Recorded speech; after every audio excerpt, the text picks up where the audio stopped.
This is the Flavor of Leadership podcast. I am your host, Clint Hoops. Together, we explore the unique blend of leadership wisdom that helps top leaders consistently achieve work goals, develop personally, and find fulfillment with family. Let's get started. This is episode number 51. And today, I'm excited to welcome back Travis Hoops back on the podcast. So thank you for being here again. Thanks for letting me be a regular nowadays. Yeah, this is great. We're excited to have you on as co-host today and instead of a normal guest. Very fun to have Travis on. I love the insights he shares when he's on. So thanks for being here. No problem. I'm excited to be here. Yeah, Travis and I, we talk quite a bit about a lot of different things in regards to business, leadership, and everything around that. And one of the things we've been talking about recently is energy. And we were just talking about whether we as leaders, whether we drain our people of energy or whether we actually energize people and give them energy. Yeah, I was telling you a conversation I had with a guy the other night that, we were just talking about random things that he's doing and he's traveling and different things of that sort. And I totally was so energized after talking to him. It was really interesting. And I remember I called my mom and I said, do I do that to people? Like, am I energizing when I'm talking to people, or am I, dragging them down, And so I thought it was a really interesting thing. Yeah, it makes you think. And when you self-reflect a little bit, it's like, okay, what kind of person am I? And so I love it. I love it. And we actually, there's a quote I really want to share as we start out today. This quote came from Jack Welch, who is, CEO, business thought leader. So what he said is, as a leader, your job is to energize people around the mission and vision you've articulated. And then later he goes on to say, if you can't energize others, you can't be a leader. So what do you think about that? Well, I think can't be a leader. Yeah. Honestly, you're going to have good energy or you're going to have a bad energy, right? When you're leading people, you're either a great leader or not, a bad leader. I don't think there's really an intermediate, you know what I'm saying? Like, I don't think there's a medium spot there. I think it's an either or thing. So let's kind of go back to, pushing a rock up a hill. As soon as you stop pushing it, it's gonna come back and right, it's gonna go backwards. So basically, what you're saying is you're either energizing people or you're draining people. Yeah. Right. Yeah. Can we say that? I think you can. I mean, I don't know. I mean, I don't know. I mean, the problem is if you're stagnant, not really doing either, I would submit that you're draining them at that exactly. point, right? Yeah. So I don't know. I mean, I think that. I mean, that sounds right to me from my experience. People are either being uplifted or they're being drained. Yep. I think it's always one or the other. Yeah. So really what we're talking about is a leader setting the tone of their business or their operation, right? So what do you think of when you think of setting the tone of an operation? I think about management by walking around, what are we doing, to go and talk with people, see how they're doing. You're going to have, especially it depends on how big of your operation is. If you're 5 people, you're not going to have as much change or as many diverse types of people in that type, a smaller setting. But when you have 120 employees, you're going to have a lot of things going on. I always say, it's interesting. You're dealing with 120 people's lives, and then you're dealing with all of their families. And then, it grows exponentially. And you think about, the energy that can be pulled from every single individual family. You can have an employee with a great positive energy, but they might have some kind of negative energy influence outside of work that could be dragging them down in work. It's just it really is like so exponential that it can affect in so many ways. And so I think that's what makes work great too, though. That's kind of, it's really actually a great thing. But yeah, I think, working through those energy and, working through those feelings that we have with the energy that's either dragging or draining or whatever, whatever it be, that's part of being a great leader and be able to read people and help people wherever that is needed. Even when you're having a bad day as a leader, right? You still have to show up. And, you talked about how having, many employees, 100 plus employees versus just a handful. It's funny how there's completely different challenges. I know I've led teams that have been incredibly small, where you have just a handful of people and also, well over 100. And I know that what people expect from you as a leader changes. So when you have over 100 employees, people want you to say hi. They want you to care about them. They want to make sure the vision is clear. But when you only have a handful of employees, there's a lot of pressure on you as the leader. You're an integral part of the operations at that point, and you have even more pressure in a lot of ways to make sure you show up. Yeah, that's interesting. I guess I've worked in both. I've had smaller employees. That's correct. Yeah, it's been a few years. That's how it is for me too. It's been a few years since I've had a team that small. And so it makes you, it makes you think a little bit. Looking back on, and I look back on some of the struggles I had. I was a newer leader at the time. And then I also think about just some of the different struggles we had with people as I was trying to learn and become a better leader, and how sometimes, talk about energy, I know there have been times in the past where I have been draining my people more than energizing them. And as we start talking about this, I start thinking about some of those experiences and times. And, oh, totally. And isn't it funny when you look back how it kind of becomes embarrassing to yourself? Sometimes you look back, you're like, oh man, I was so bad sometimes. Yeah.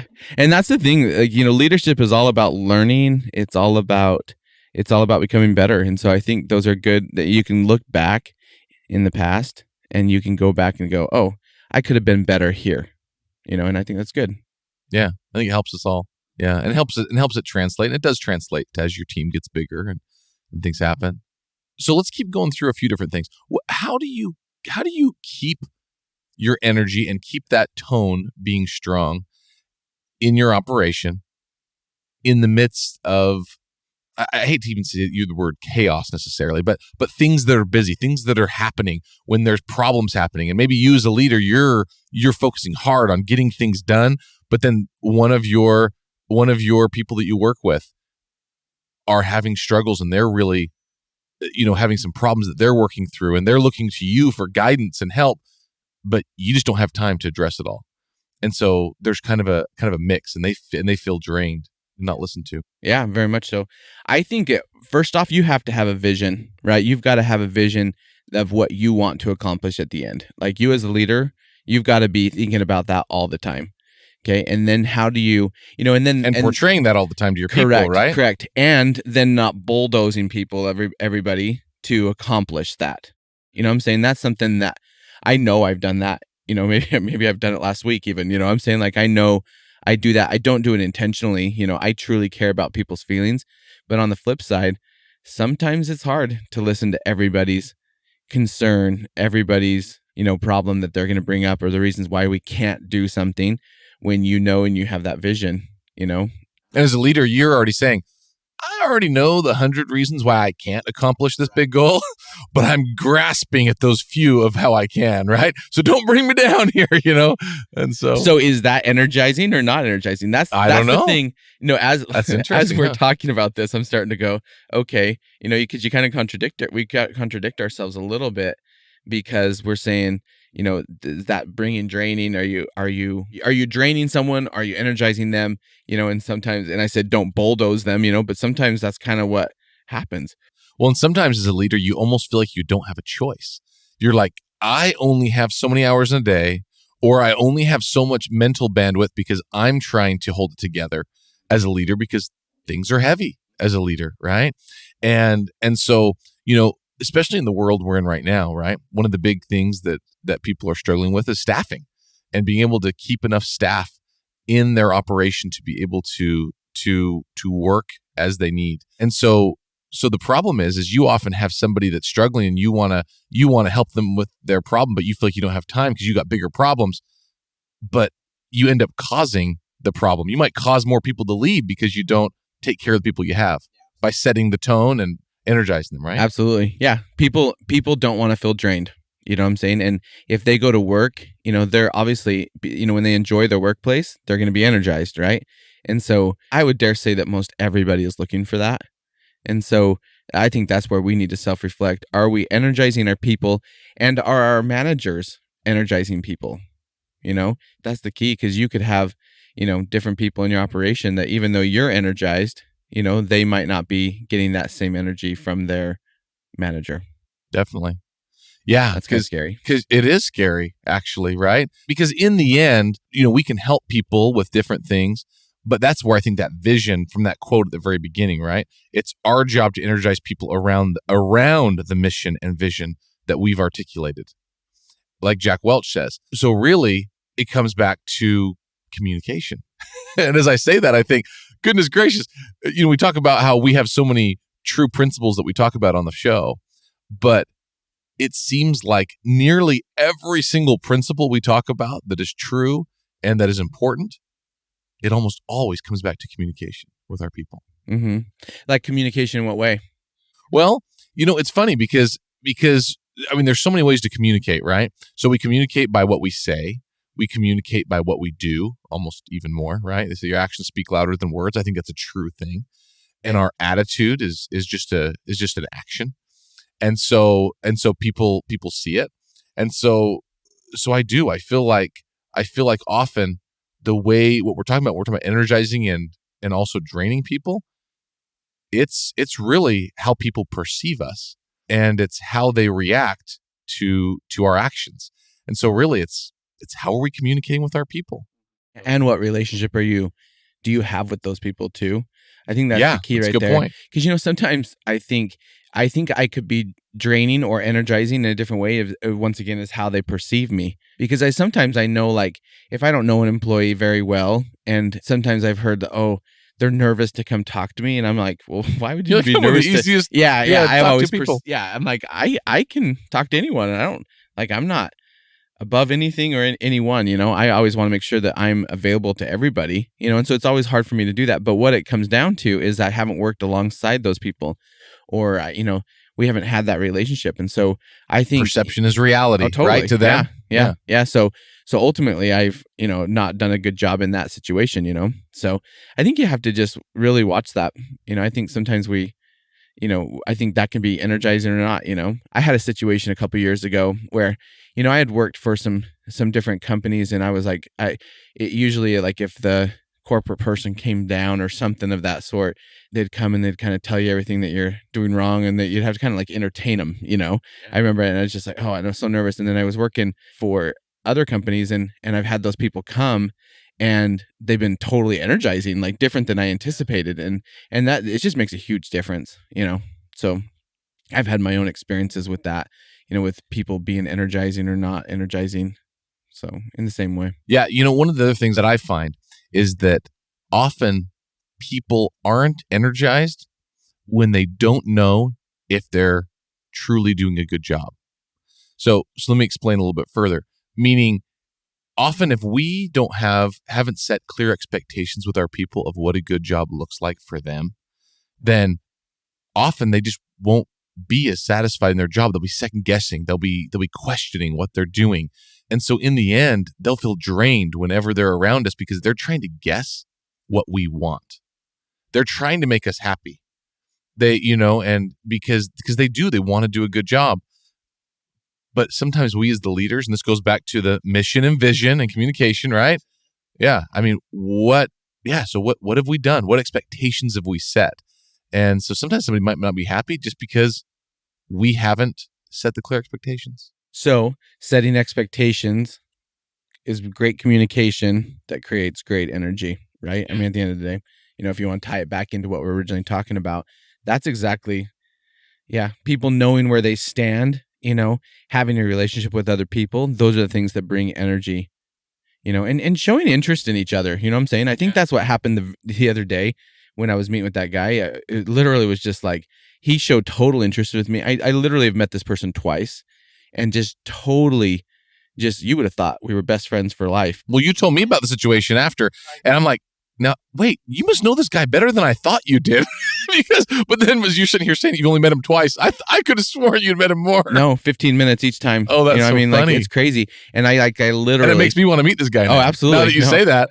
I mean, he sells stuff, right? Yeah. And so it's like, oh man, I'll go buy from him. But it was, talk about sell. I mean, it was literally like, it's so genuine. It was so awesome.